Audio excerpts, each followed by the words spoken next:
आज हिंदी की शुरुआत करेंगे हम लोग और हिंदी में व्याकरण पढ़ना शुरू करेंगे। अगर आप सोते हैं तो समझिए कि आप अपना भविष्य खोते हैं। तो सोना नहीं है, जागना है और ध्यान से अभी जो पढ़ाने वाले हैं उस विषय पर फोकस करना है आपका। मैंने बोला आपको कि आज पढ़ाएंगे वह होगा आपका वर्ण विचार। ध्यान देना है बच्चे कि आज जो हम पढ़ाने वाले हैं आपको वह कौन सा विचार है मेरा? वर्ण विचार। क्या पढ़ाने वाले हैं? वर्ण विचार पढ़ाने वाले। बड़ा फोकस करना है ध्यान से आपको कि वर्ण होता क्या है। इससे बेहतर कभी नहीं पढ़े होंगे आप और नहीं समझे होंगे, इसकी गारंटी देते हैं। और ध्यान से आपको पढ़ना है यहाँ पे क्या बताने वाले हैं, बिल्कुल सटीक तौर से देखना है और समझना है। वर्ण की परिभाषा सबसे पहले हम देखेंगे बच्चे। किसकी परिभाषा? वर्ण की परिभाषा। ठीक है, हमने कहा कि हिंदी व्याकरण पढ़ा रहे हैं तो पहले बात हम किसकी करेंगे? पहले हम वर्ण की बात करेंगे। किसकी बात करेंगे? वर्ण की बात करेंगे। समझो कि वर्ण होता क्या है। वर्ण होता क्या है ना? वर्ण कहते किसे है ना? इसको पढ़ना है, समझना है। ये किताब जो सामने आप देख रहे हैं इस किताब से ही आपको पढ़ा रहे हैं। हिंदी व्याकरण की किताब है, आप काफी अच्छी किताब है ना? तो कहता है कि वर्ण उस मूल ध्वनि को कहते हैं जिसके खंड या टुकड़े नहीं हो सकते। ध्यान से सुनिएगा आप लोग। वर्ण उस मूल ध्वनि को कहते हैं जिसके खंड या टुकड़े नहीं हो सकते हैं। लिखने की बात नहीं है, समझने की बात है। जो चीज समझ जाओगे उसमें बिल्कुल दिक्कत नहीं होगा। तो वर्ण क्या है बच्चे? तो वर्ण वैसी ध्वनि है जिसके खंड या टुकड़े नहीं हो सकते। जिसके खंड या टुकड़े ना हो सके। खंड या टुकड़े ना हो सके। ध्यान दीजिएगा हम क्या लिख रहे हैं।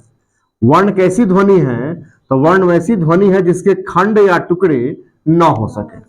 ना हो सके कैसे ना हो सके?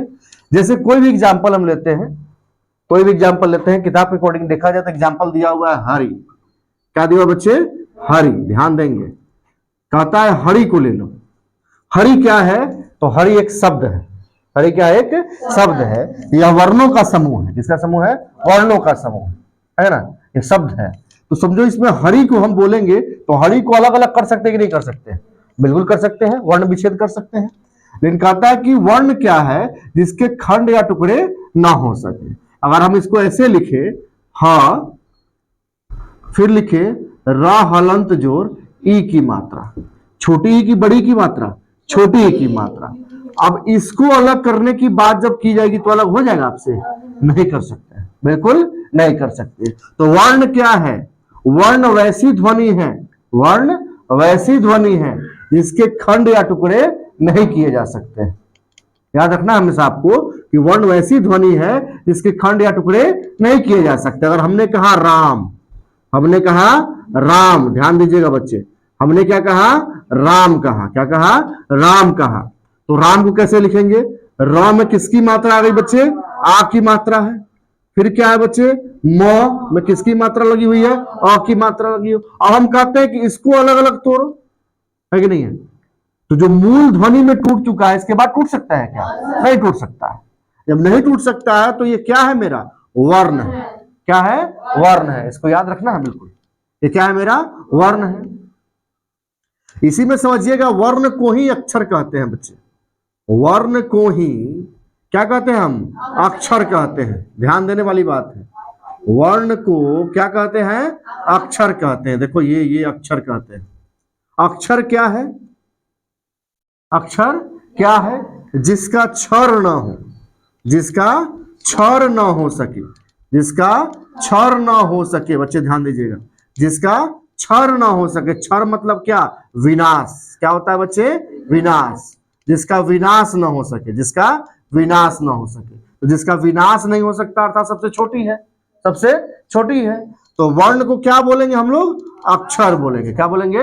अक्षर बोलेंगे। क्लियर हो रहा है कि नहीं हो रहा है? कंफ्यूजन इसमें है क्या? पहला तो हो गया कि वर्ण क्या है? तो वैसी ध्वनि या सबसे छोटी ध्वनि जिसके खंड या टुकड़े नहीं हो सकते हैं, है कि नहीं है? बिल्कुल क्लियर है। हा को इससे हा हलंत लिखा हुआ बच्चे, ध्यान रखना। हमने लिखा ना यहां पर, देखो मैंने लिखा प। क्या लिखा? प। बोलो प। उच्चारण से पकड़ में आ जाएगा। प प। देखो प। क्या इस अ की मात्रा नहीं आ रही है क्या? अ उच्चारण में नहीं आ रहा है क्या? आ रहा है कि नहीं आ रहा है? अब ध्यान से देखोगे यहां पर जो प बोला जा रहा है वह स्पष्ट करता है कि इससे ज्यादा छोटा इसको तोड़ा नहीं जा सकता है। मतलब ये क्या है? दोनों अब वर्ण है। क्या है? वर्ण है। कुछ बच्चे वर्ण कहेंगे, कुछ बच्चे इसको अक्षर कहेंगे। क्या तो अलग हो सकता है हमारा? नहीं हो सकता, मतलब वही होगा, है कि नहीं है? आओ फिर लिखते हैं, हमने कहा ना, क्या कहा? ना। हमने क्या कहा? ना। उच्चारण में पकड़ो, ना। ना, ना का मतलब क्या क्या उसमें है? न और आ, न और आ। क्लियर है बच्चे? कंफ्यूजन नहीं ना होगा। अब बताओ हमें कि वर्ण किसे कहते हैं? आप लोग भी कमेंट करके बताइए कि वर्ण किसे कहते हैं। तो वर्ण किसे कहते हैं? वर्ण उस ध्वनि को कहते हैं जिसके खंड या टुकड़े ना हो सके। क्लियर है बच्चों? क्लियर हो चुका है? इससे बेहतर कहीं मिलता क्या? अब एक और चीज देखो कि वर्ण को क्या कहते हैं? अक्षर कहते हैं। तो बताओ क्या अक्षर का अर्थ क्या मैंने बताया? जिसका क्षर ना हो सके, जिसका क्षर ना हो सके, है ना? क्षर मतलब क्षय भी कह सकते हो, है कि नहीं है? अब बताओ क्षय का मतलब क्या होता है? विनाश होता है। क्या होता है? विनाश हो सकता। क्लियर है आपको? तो वर्ण किसके बराबर है? आपके अक्षर के बराबर है। क्लियर है? अब इसके थोड़े से आगे बढ़ेंगे और फिर वर्ण हटा करके अब वर्णमाला पढ़ेंगे। क्या पढ़ेंगे? वर्णमाला पढ़ेंगे। वहां से वर्ण का भेद पकड़ते हैं। तो वर्ण के भेद कितने हैं, वर्णमाला में कितने वर्ण है ना? इसको पढ़ते हैं। तो जल्दी से इसको नोट करो, आगे बढ़ते हैं हम लोग। तो अभी आपने देखा कि वर्ण किसे कहते हैं। अभी मैंने आपको पढ़ाया है कि वर्ण किसे कहते हैं। तो स्पष्ट मैंने कर दिया कि वर्ण उस मूल ध्वनि को कहते हैं जिसके खंड या टुकड़े ना हो सके। क्लियर हो गया बच्चे? हो गया। अब हम आगे बढ़ते हैं। अब हम क्या करेंगे, ध्यान देंगे दूसरी तरफ, वो है मेरा वर्णमाला। क्या है बच्चे? वर्णमाला। आपने एक नंबर में देखा वर्ण की परिभाषा, अब दूसरे में देखेंगे वर्णमाला क्या है बच्चा। क्या देखेंगे इसको हम? वर्णमाला क्या है? वर्णमाला क्या है? माला देखे हो? मोती, हाँ, पढ़ने वाला मोती का माला देखो। मोती का माला होता है तो एक एक मोती को पिरो करके माला बनाया जाता है। क्या एक मोती से माला बनता है क्या? एक फूल का माला बनता है क्या? नहीं बनता है ना। माला का मतलब हुआ कि जब भी माला बनेगा उसमें के धागे में मोती को या फूल को पिरोया जाएगा, तब माला बनेगा। एक से अधिक, एक से अधिक, वही यहां पर है। तो वर्ण को पिरोएंगे, वर्ण को पिरोएंगे तो वर्ण की माला तैयार होगी। इसे क्या कहेंगे हम? वर्णमाला कहेंगे। क्या कहेंगे? वर्णमाला कहेंगे। समझ में आ रहा है? समझ में आ रहा है कि नहीं आ रहा है?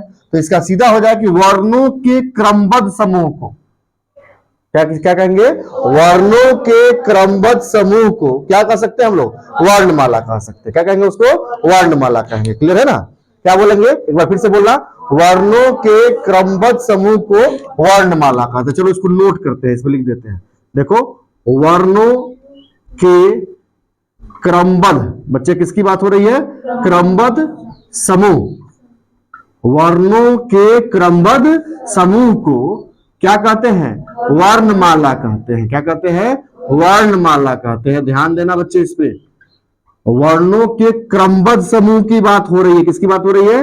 क्रमबद्ध समूह की बात हो रही है। जब तक क्रम में नहीं सजेंगे माला दिखेगा हमारा? अच्छा, नहीं दिखेगा। चलो एक और महत्वपूर्ण बात बता रहे हैं, ध्यान से नोट करना है, कॉपी कलम लेके बैठना है, तब पढ़ने का मजा आता है।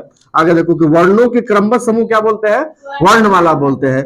दूसरा क्या है कि वर्णमाला में, बच्चे देखिएगा, वर्णमाला में अब बताओ हमें, एक माला हम लोग पिरोएंगे तो क्या उसमें मोती की संख्या होगी कि नहीं होगी? फूल की संख्या होगी कि नहीं होगी? एक से अधिक होगी।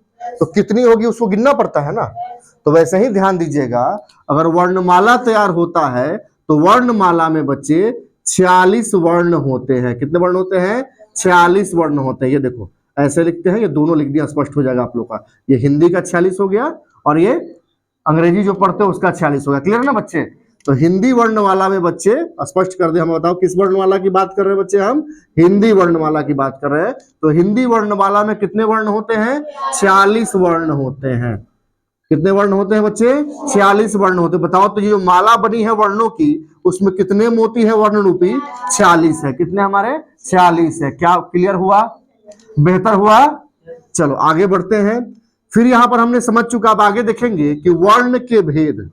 बच्चे क्या देखेंगे हम? वर्ण के भेद देखेंगे। अब ये समझ में आ चुका है ना? कोई पूछेगा आपसे कि वर्णमाला किसे कहते हैं तो क्या बताएंगे आप? वर्णों के क्रमबद्ध समूह को क्या कहते हैं? वर्णमाला कहते हैं। कंफ्यूजन नहीं होगा इसमें? नहीं ना होगा। चलो आगे बढ़ते हैं कि हिंदी वर्णमाला में कितने वर्ण हैं बच्चे? 46 वर्ण है। ये भी कंफ्यूजन नहीं होगा? कंफ्यूजन नहीं ना होगा। अब बताओ वर्ण के भेद पूछ रहा है, क्योंकि अब पढ़ेंगे यहां से काफी विस्तार से हम लोग कि वर्ण के भेद कितने हैं। तो वर्ण के कितने भेद है बच्चे, सब लोग जानते हो तुम लोग। कितने भेद है मेरे पास, 2 भेद है। कितने भेद है बच्चे, 2 भेद है। कौन कौन होते हैं, कि स्वर होते हैं। कौन होते हैं बच्चे, एक स्वर होते हैं। चलो पहला स्वर होता है, तो दूसरा कौन सा होता है जल्दी से बता दो हमें, व्यंजन। कौन सा होता है बच्चा, व्यंजन होता है। एक स्वर वर्ण, दूसरा कौन सा वर्ण, व्यंजन वर्ण। ये रहा स्वर वर्ण और ये रहा हमारा व्यंजन वर्ण। ठीक है, तो स्वर वर्ण क्या है, व्यंजन वर्ण क्या है। स्वर वर्ण में कितने वर्ण है ना, स्वर वर्ण में कितने वर्ण हैं, व्यंजन वर्ण में कितने वर्ण हैं, कौन स्वतंत्र है, कौन स्वतंत्र नहीं है, कौन किसकी सहायता करता है, कौन किसके बिना नहीं बोला जा सकता है, ये सब पढ़ेंगे हम लोग। बस इसको जल्दी से आप लोग क्या कर लीजिए, आप लोग स्क्रीनशॉट ले लीजिए और बाकी जो मेरे बच्चे बैठे हैं वो क्या कर लेंगे, इसको जल्दी से नोट कर लेंगे। तब आगे बढ़ते हैं और बताओ क्या पढ़ेंगे अभी हम लोग फिर आगे, स्वर वर्ण। क्या पढ़ेंगे, स्वर वर्ण। मैं फिर से रिपीट कर दूं, बताओ वर्ण किसे कहते हैं, वर्ण उस मूल ध्वनि को कहते हैं जिसके खंड या टुकड़े ना हो सके। क्लियर है बच्चों, क्लियर है। चलो वर्णमाला में कितने वर्ण है मेरे, 46 वर्ण है। ये भी काफी क्लियर है बच्चे, इसमें कोई परिवर्तन नहीं। कितने वर्ण है बच्चे, 46 वर्ण है। और 46 वर्ण जो पिरोए गए हैं उसको क्या बोलते हैं, वर्णमाला बोलते हैं। वर्णमाला क्या है, वर्णों के क्रमबद्ध समूह को क्या बोलते हैं, वर्णमाला बोलते हैं। बताओ कितने वर्ण है हमारे पास, 2 वर्ण है, एक स्वर है और एक व्यंजन है। आओ विस्तार से पढ़ते हैं कि स्वर किसे कहते हैं और स्वर कितने वर्णों से बना होता है। क्लियर है, नोट कर लो इसको जल्दी से। अभी सामने आपके 2 परिभाषाएं दिखाई दे रही होंगी, सामने देखेंगे तो 2 परिभाषा हमने लिख दिया है। हमने आपको स्पष्ट बताया है कि हिंदी वर्णमाला में 46 वर्ण है। कितने वर्ण है बच्चे, 46 वर्ण है। उसके बाद मैंने बताया कि वर्ण के भेद भी होते हैं। कितने वर्ण के भेद होते हैं, 2 भेद होते हैं। हमने कहा कि भेद एक देख लो आप, इधर 1 नंबर में क्या है आपका, स्वर वर्ण, और दूसरी तरफ देख लोगे तो क्या है आपका, व्यंजन वर्ण। तो जब भेद है तो इनकी परिभाषाएं भी होंगी, परिभाषा भी होगी, है ना। जैसे स्वर्ण वर्ण की थी, तो कहता है कि स्वर्ण वर्ण किसे कहते हैं। तो ध्यान देना है बच्चे कि स्वर उन वर्णों को कहते हैं, स्पष्ट लिखा हुआ है, इसलिए मैंने पहले लिख दिया इसको, कि स्वर उन वर्णों को कहते हैं जिनका उच्चारण बिना किसी दूसरे वर्ण की सहायता से होता है। स्पष्ट देख लो, ये स्वतंत्र है। मैंने कहा कि कौन स्वतंत्र है, तो कौन स्वतंत्र है बच्चा, स्वर वर्ण क्या है, स्वतंत्र है। उनका उच्चारण करने में किसी की सहायता हमें नहीं चाहिए, किसी की सहायता हमें नहीं चाहिए। ये अकेला ढीठ है, सबसे हीरो है। कौन, स्वर वर्ण, इसको किसी की मदद नहीं चाहिए। ये खुद को राजा मानता है और राजा है। याद रखना कि जब भी स्वर वर्ण की बात करेंगे तो स्वतंत्र होने की बात करेंगे, तो उनका मतलब क्या होगा कि जिनका उच्चारण बिना किसी दूसरे वर्ण की सहायता से होता है। लेकिन बात जब व्यंजन की करेंगे तो ये हमेशा आश्रित है। क्या है, आश्रित है। कि जैसे होता है ना कि देखते हो गांव में कोई होशियार होता है जो खुद अकेले जाकर के काम करके चला आता है, तो जो अकेला हिम्मत दिखाया, आगे बढ़ा, काम किया, वो कौन है, मेरा स्वर वर्ण। और कोई होता है कि ना ना आप चलिए ना करवा दीजिए ना, आप चलिए ना करवा दीजिए ना, आप चलिए ना करवा दीजिए ना, कौन है वो, व्यंजन वर्ण। कौन है, यानी व्यंजन क्या है, तो व्यंजन उन वर्णों को कहते हैं, व्यंजन उन वर्णों को कहते हैं जिनका उच्चारण स्वर वर्णों की सहायता से होता है। बताओ क्लियर है कि नहीं क्लियर है। जो किसी भी उच्चारण के लिए किस पर निर्भर है, स्वर वर्ण पर निर्भर है। व्यंजन वर्ण का बड़ा भाई कौन, स्वर वर्ण। इसके बिना व्यंजन का अस्तित्व है क्या, नहीं, नहीं ना है, क्योंकि व्यंजन किसके साथ रहेगा, स्वर के साथ रहेगा। ये स्वतंत्र है क्या, नहीं है, ये स्वतंत्र नहीं है। जब भी ये बोला जाएगा साथ में कौन इसके आ जाएगा, स्वर वर्ण आ जाएगा। बच्चे क्लियर हुआ आपको, क्लियर है। चलो आप आगे देखते हैं हम। अब बात करते हैं कि हिंदी में मैंने कहा ना कि वर्णमाला में 46 वर्ण है। बच्चे ध्यान दीजिएगा, वर्णमाला में 46 वर्ण है। तो उसी 46 वर्ण में कुछ स्वर है तो कुछ क्या है, व्यंजन है। तो 46 में कितने स्वर हैं, कितने व्यंजन हैं, ये तो मालूम आपको नहीं है, ये तो जानना होगा अभी। तो जानने के लिए समझ लो अभी कि हिंदी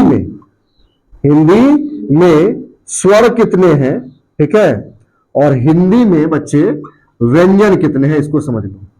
हिंदी में व्यंजन कितने हैं, क्लियर है। बात कितनी की हुई थी बच्चे, वर्णमाला कितना, 46। वर्णमाला कितना? 46। उसी में ना दोनों बटा होगा, उसी में ना दोनों बटा होगा मेरा। क्लियर है ना बच्चे? चलो अब यहां स्पष्ट तौर से बताओ हमें कि हिंदी में स्वर कितना है, व्यंजन कितना है, मालूम है किसी को? मालूम नहीं तो ध्यान दो। तो हिंदी में स्वर है 13। कितने बच्चे हैं? 13। 13 स्वर है बच्चे। हिंदी में कितने स्वर है? 13 स्वर है। और व्यंजन कितने हैं बच्चे बताओ? 46 में जब 13 स्वर हुआ, 46 में जब 13 स्वर हुआ बच्चे, तो व्यंजन कितना हुआ मेरा? जल्दी से बताओ। 33। कितना हुआ? 33। तो व्यंजन कितने हैं? 33। व्यंजन कितने हैं मेरे? 33। अब बताओ वर्णमाला में 13 स्वर और 33 व्यंजन। क्लियर है ना बच्चे? सम स्वर जिसको बोलते हो। क्लियर है बच्चे? तो ये मिलकर के क्या बनाते हैं मेरा? वर्णमाला बनाते हैं। अब समझ में आ गया? अब सर कहिएगा कि सर 13 स्वर कह रहे हैं और 33 व्यंजन कह रहे हैं, तो सर ये 13 स्वर है कौन? जरा इनका नाम बता दीजिए हमें। दिमाग में आता होगा यार ना? फिर कहिएगा 33 आप व्यंजन कह रहे हैं, इनका भी नाम बता दीजिए हमें, है कि नहीं है? और आप पढ़ा ही रहे हैं तो उसको बता दीजिए। तो हमने कब मना किया? हम भी तो बताने के लिए तैयार है ना? आओ ध्यान देते हैं। यहाँ पे 13 स्वर है, तो देखो पहले पहला होता है बच्चे अ, फिर दूसरा होता है आ, फिर छोटी, फिर कौन सा? बड़ी, फिर कौन सा? छोटा ऊ, फिर कौन सा? बड़ा ऊ, फिर कौन सा होगा बच्चे? री। ये छोटी री है बच्चे। इसके बाद फिर आप देखोगे तो क्या होगी? उसकी बड़ी री की मात्रा आती है, जिसको बोलते हैं फिर री। री क्या बोलते हैं बच्चे? री, है ना? फिर क्या होगा बच्चे? ए, फिर क्या होगा? ए, फिर कितना होगा बच्चे? ओ, फिर ध्यान देना ओ। अब गिनो इसमें कितना हुआ? 1 2 3 4 5 6 7 8 9 10 11 12 13। 11 12 13। बताओ कितने हुए आपके? एक बार खुद से पढ़ के स्पष्ट करो बच्चे, क्या क्या लिखा हुआ है पढ़ो तो खुद से एक बार। आप लोग भी पढ़े बच्चे। छोटा ऊ, बड़ा ऊ, री, बड़ी री, है ना? री, ए ओ औ। क्लियर हुआ कि नहीं हुआ? क्लियर हुआ कि नहीं हुआ? अब बताओ कहीं जानने को मिला था कि 13 स्वर होते हैं? आपने री पढ़ा था क्या? इसको पढ़ा था? री पढ़ा था। दो नया चीज देखने को मिला कि नहीं मिला बच्चे? आपको कंफ्यूजन है क्या? कंफ्यूजन है क्या? नहीं है। चलो आगे बढ़ते हैं। अब तो स्वर समझ में आ गया बच्चे कि कितने स्वर हैं बच्चे? 33 स्वर। कितने स्वर है? 33। फिर गलत बात, कितने हैं? 13। व्यंजन कितने हैं? 33 है। व्यंजन कितने हैं? 33 है। चलो आगे बढ़ते हैं। 33 कौन कौन सा है इसको समझ लो अभी। क्या कहोगा? पढ़े हो? च पढ़े हो? ट पढ़े हो? एक बार पढ़ के सुना जरा। क ख ग घ अंग। पढ़ के देखो तो। क ख ग घ अंग। क्लियर है बच्चे ना? वैसा ही इसको पूरा पढ़ते हैं हम लोग। देखना यहां पढ़ना क ख ग घ, उसके बाद क्या होगा बच्चे? अंग। फिर देखो च छ ज झ या। हुआ कि नहीं बच्चे? ध्यान देना। उसके बाद क्या होगा मेरा? ट ठ ड ढ। उसके बाद क्या होता है बच्चे? अड़ा। होता है कि नहीं होता है? त थ द ध न। स्पष्ट दिखाई दे रहा है बच्चे? फिर क्या होगा? प फ ब भ म। इससे बेहतर कहीं नहीं मिलेगा। ध्यान से देखना है, आपको समझना है। फिर आगे देखो य र ल व तलाव्य स, मूर्धन्य स, दंत स और हा। बच्चे ये पूरे हो गए कितने? 33। विश्वास नहीं तो गिन डालो। ये कितने हैं? 5। ये कितने हैं? 5। ये कितने हैं? 5। ये भी कितने हैं? 5। और ये भी कितने हैं? 5। कितने हो गए बच्चे मेरे? ये कितने हो गए? 25 हो गए। और ये कितने हैं मेरे? 8 हैं। कितने हैं? 8 है। 25 में 8 जोड़े कितना होगा बच्चा? 33 व्यंजन। पूरा हुआ कि नहीं हुआ बच्चा? बताओ। क्लियर हो गया? इससे बेहतर कहीं समझे थे क्या? नहीं समझे तो यहां देखो। अब बताओ बच्चे कि स्वतंत्र कौन है मेरा? स्वर वर्ण। स्वर वर्ण किसकी उच्चारण में सहायता करता है? व्यंजन वर्ण में करता है। किसमें करता है? व्यंजन वर्ण। व्यंजन वर्ण कितने हैं मेरे? 33। स्वर वर्ण कितने हैं? 13। और दोनों के मिलने से क्या बनता है? स्वर और व्यंजन के मिलने से क्या बनता है बच्चा? वर्णमाला बनता है। क्या बनता है? वर्णमाला बनता है। क्लियर है? कोई कंफ्यूजन नहीं ना है बच्चे? क्लियर हो गया? चलो इसके आगे फिर पढ़ेंगे हम लोग स्वर वर्ण के क्या कर, स्वर्ण वर्ण के कितने भेद हैं, व्यंजन वर्ण के कितने भेद हैं, स्वर का उच्चारण कैसे करते हैं, फिर व्यंजन का उच्चारण कैसे करते हैं। तो आप लोगों ने देखा कि आज आपको पढ़ाया हमने वर्ण किसे कहते हैं, वर्ण किसे कहते हैं, वर्णमाला किसे कहते हैं, फिर बताया हमने वर्ण के कितने भेद है, स्वर्ण वर्ण क्या है, स्वर वर्ण कितने हैं, व्यंजन वर्ण क्या है, व्यंजन वर्ण कितने हैं, इसको समझ चुके हैं। तो सेकेंड पार्ट में हम लोग फिर पढ़ने वाले हैं कि स्वर वर्ण कितने प्रकार के होते हैं और व्यंजन वर्ण कितने प्रकार के होते हैं, इसका उच्चारण कैसे कैसे होता है, कहां कहां से उच्चारण होता है, उसको पढ़ेंगे। लेकिन आपको बता दें थोड़ा सा, हम देख लीजिएगा कि जब भी स्वर की बात करेंगे बच्चा, देखेंगे, ध्यान दीजिएगा बच्चों आप लोग, जब भी स्वर की बात करेंगे बच्चे ध्यान दीजिएगा, स्पेशली जो स्वर जो बच्चा होता है, मुख्य रूप से इसको बच्चे दो भाग में बांट दिया गया। कितने भाग में बांट दिया गया? दो भाग में। इसको भी समझ लो थोड़ा सा, दो भाग में बांट दिया गया। एक होता है बच्चा हरस्वर, कौन सा होता है बच्चा? हरस्वर, बच्चे ध्यान देना। दूसरा कौन सा होता है? दीर्घ स्वर। कौन सा स्वर होता है बच्चा? दीर्घ स्वर। स्पष्ट कर लो, एक हरस्वर होता है, कौन सा होता है बच्चा? दीर्घ स्वर होता है। ठीक है, तो हरस्वर कौन कौन सा है और दीर्घ स्वर कौन कौन सा है उसको स्पष्ट कर देंगे आपको हम, बिल्कुल ध्यान दीजिएगा। हरस्वर कौन कौन सा है, तो हरस्वर देखिएगा, जिसको हम अंडरलाइन करेंगे बच्चे, नीचे लकीर लगा देंगे, वो कौन सा स्वर होगा? हरस्वर। और जिसके नीचे अंडरलाइन नहीं करेंगे वो क्या होगा मेरा? दीर्घ स्वर। इस बच्चे को समझ रहे हो इस बात को? आप लोग इसे देख लीजिएगा, देखिए ये अ क्या है बच्चे? हरस्वर। ये छोटी कौन सा है मेरा? हरस्वर है। ये छोटा ऊ कौन सा है मेरा? हरस्वर है बच्चे। ये जो लिखा हुआ है री कौन सा है मेरा? हरस्वर है। फिर बताओ ली कौन सा है मेरा? हरस्वर है। तो लो, इसको हम अंडरलाइन के बजाय इसको पूरे हम, ये कौन सा है बच्चा मेरा? ध्यान दो, हरस्वर। कौन सा बच्चा है? हरस्वर। ध्यान दीजिएगा, हरस्व स्वर कौन सा है? हरस्व स्वर। इसकी पहचान क्या है बच्चे? आप देख लो, इसको मैंने बना दिया। और बाकी जो ऐसे ही रखा हुआ है बच्चे, क्लियर है? वो क्या दिखाई दे रहा है आपका? वो दीर्घ स्वर है। अब बच्चे स्पष्ट करो ना, आ क्या है मेरा? दीर्घ स्वर। ये मैंने बोला ना कि छोटी ई बड़ी ई, पढ़ते भी है, गांव में पढ़ाता भी है। ओ आ हरस्व ई दीर्घ ई, हरस्व ई दीर्घ ई, हरस्व उ दीर्घ उ, री पढ़ते हैं ना। फिर एक देखो, हरस्व दीर्घ लग रहा है, ये क्या है मेरा? दीर्घ है कि नहीं है? 1 2 3 4 5 6 7 और 8, तो दीर्घ स्वर कितने होगा बच्चे मेरे? 8 हो गए। क्लियर है? आगे 1 2 3 4 5, हरस्वर कितने हो गए बच्चे मेरे? 5 हो गए। अब क्लियर हो गया? क्लियर हो गया बच्चे? और विस्तार से पढ़ने के लिए सेकेंड पार्ट का इंतजार कीजिए, जैसे ही सेकेंड पार्ट आएगा उसको अच्छे से समझ लीजिएगा आप लोग दूसरे भाग में। तब तक के लिए चैनल को लाइक सब्सक्राइब कर लीजिए, और हाँ, इससे बेहतर कहीं पढ़ाई मिल जाए तो हमें बताइएगा, बेहतर नहीं मिलेगा, साथ में जुड़े रहना है। और मैं बार बार बताता हूं, ये जो नंबर आपको दिया जाता है, यहाँ स्पष्ट देख लो आप, ये जो नंबर दिया गया 9661102445, 9661102445, ये जो नंबर है इस पे कॉल करना है। और एडमिशन 9th के लिए बंद नहीं होगा बिल्कुल, 9th में एडमिशन लेना है और 11th में, याद रखिएगा, एडमिशन एक ही बार लेते हैं हम, दोबारा नहीं लेते हैं। क्लियर है? चलो तो फिर इसको आगे देख लो, नोट कर लो, फिर समझ में आ जाएगा।